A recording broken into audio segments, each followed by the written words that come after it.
Hello everyone. कैसे हैं आप लोग? होपफुली आप सब बहुत अच्छे होंगे एंड सारे फेस्टिवल्स बहुत अच्छी तरह से सेलिब्रेट कर रहे होंगे। तो आप सभी को मेरे तरफ से छठ पूजा की बहुत सारी शुभकामनाएं। अगर आप बिहार से हैं तो आपको छठ पूजा का महत्व पता होगा, और अगर आप बिहारी नहीं हैं तो भी आपको छठ पूजा का महत्व अब तो पता ही होगा, क्योंकि पूरी दुनिया इस छठ पूजा के बारे में अब जान चुकी है। सालों से ये पर्व बहुत ज़्यादा फेमस है और ये बिहार का सबसे बड़ा फेमस पर्व होता है। बहुत ही महापर्व होता है ये। इसको बहुत ही ज़्यादा नियम के साथ और धूमधाम से सेलिब्रेट करते हैं। ये बिहारियों की शान है। कोई भी बिहारी कुछ भी मिस कर सकता है, लेकिन छठ पूजा की बात हो तो वो कभी मिस नहीं करना चाहता, क्योंकि ये हमारी खुशियों की कह सकते हैं कि ये हमारी खुशी का एक बहुत ही ज़्यादा अहम अहम हिस्सा है। और बिहार में मुझे नहीं लगता कि किसी भी ऐसे घर में हो जहाँ पे छठ पूजा नहीं मनाया जाता है। हाँ, सारे लोग नहीं करते हैं, पर कोई ना कोई तो कर रहा होता है, जैसे कि दादी, नानी, चाची या फिर खुद की माँ। तो अगर माँ कर रही है फिर तो कोई बात ही नहीं है। दादी या माँ बेसिकली इस पर्व को करते ही करते हैं। और इस तरीके से हम छठ पूजा का ये त्यौहार बहुत ही धूमधाम के साथ मनाते हैं और इन्जॉय करते हैं। पूरे परिवार को खुशियाँ मिलती हैं इससे, और हम अपने आस पड़ोस में भी ढेर सारी खुशियाँ बांटते हैं छठ पूजा के थ्रू।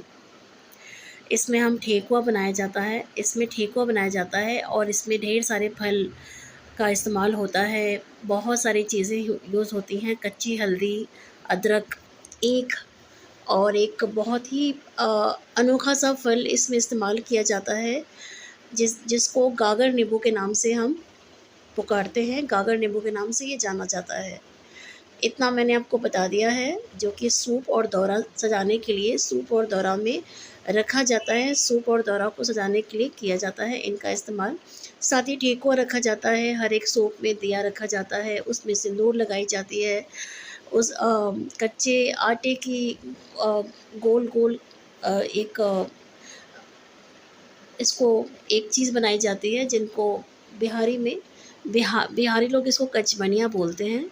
हमारे मतलब बिहार के कल्चर में इसको कचबनिया बोला जाता है। ठेकुआ के साथ इसको भी रखा जाता है, कई जगहों पे पूरी भी बनाई जाती है।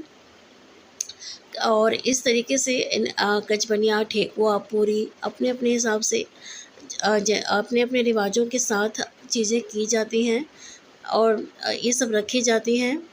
और चावल के आटे का भी कचपनिया बनता है और आटे का भी बना सकते हैं कचपनिया, जो कि सिर्फ गोल गोल उसको गूँथ के गोल गोल पूरी की तरह लोई बना के उसको तल दिया जाता है और ये तैयार हो जाता है हमारा कचपनिया। तो ठेकुआ के साथ इसको रखते हैं हर एक सूप में।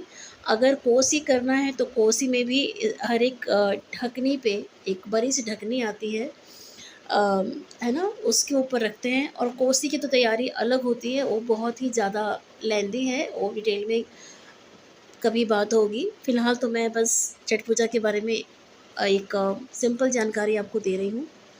तो इस तरह से छठ मनाया जाता है, ठेकुआ बनाया जाता है, लोगों को खीर खाने के लिए आमंत्रित करते हैं, जो कि खरना के दिन खीर बना के छठी माता को पहले पूजा जाता है, न्योज निकाला जाता है अपने बेटों, पति के लिए, अपने घर के पुरुष के लिए और बच्चों के लिए। बेसिकली न्योज निकाला जाता है। महिलाएं व्रत करती हैं, बेसिकली महिलाएं करती हैं, पुरुष भी करते हैं, पर ज़्यादा महिलाएं करती हैं ये पर्व। तो वो व्रत करती हैं इसका। तो नहाए खाए से शुरू होता है। सबसे पहले नहाए खाए से शुरुआत होती है। 4 दिन का ये पर्व होता है। नहाए खाए, खरना, सच की अर्घ और सुबह की अर्घ। तो नहाए खाए के दिन नहाकर पूजा पाठ करके इस व्रत का संकल्प लिया जाता है। सात्विक भोजन खाते हैं, लौकी की सब्ज़ी, रोटी, चावल, आलू की सब्ज़ी, ये सब खा के महिलाएं व्रत की शुरुआत करती हैं नहाए खाए से। साथ साथ खरने के दिन की तैयारी भी शुरू हो जाती है, जैसे कि गेहूं को धोना, सुखाना। खरने के दिन आटा चक्की में पिसाया जाता है और उसके लिए भी चक्की वाले चक्की धोते हैं। शहर के हिसाब से ये सुविधा उपलब्ध होती है, कई जगह पे नहीं उपलब्ध होती है। तो आटे, पैकेट वाले आटे से भी हम इस पर्व के लिए रोटी और जो चीज़ें चाहिए वो बना सकते हैं। तो खरना के दिन रोटी बनाया जाता है, कई जगहों पे पूरी बनाया जाता है। अगर रोटी बनाना है तो रोटी बना के उसमें घी लगाते हैं। खीर बनाते हैं गुड़ का, नॉट की चीनी का खीर नहीं, गुड़ का खीर बनाया जाता है। फिर रोटी और खीर का या फिर पूरी और खीर का न्यूज़ निकाल के और केले को साथ में रख के न्यूज़ निकाला जाता है। उसके बाद लोगों को इनवाइट करके बुलाते हैं, पहले से दिन से ही वो लोग आ जाते हैं। उनको फिर उसके न्यूज़ निकालने के बाद पहले महिलाएं फलाहार कर लेती हैं। खरना के दिन फलाहार किया जाता है एक बार केवल, दिन भर नहीं, सिर्फ़ एक बार पानी पीना है, फलाहार करना है। जो रोटी और खीर हमने बनाया होता है न्योज के लिए, पूजा के लिए, उसी से खा करके थोड़ा केला वगैरह फल-फूल खा के इसका एक बार फलाहार करते हैं। फिर लोगों को बुलाया हुआ होते हैं, हम पहले से इनवाइट किए होते हैं, उनको खीर का प्रसाद खिलाते हैं। अगले दिन सच की अरब को डूबते हुए सूरज को अर्घ देते हैं, सूप सजाते हैं, दौरा सजाते हैं, ठेकुआ बनाते हैं। उसके बाद हम डूबते हुए सूरज को अर्घ देते हैं और फिर उसके नेक्स्ट डे आता है चौथा दिन, जो कि पारण का दिन होता है। और उस दिन उगते हुए सूर्य को हम सूर्योदय के समय उगते हुए सूर्य को हम देते हैं अर्घ।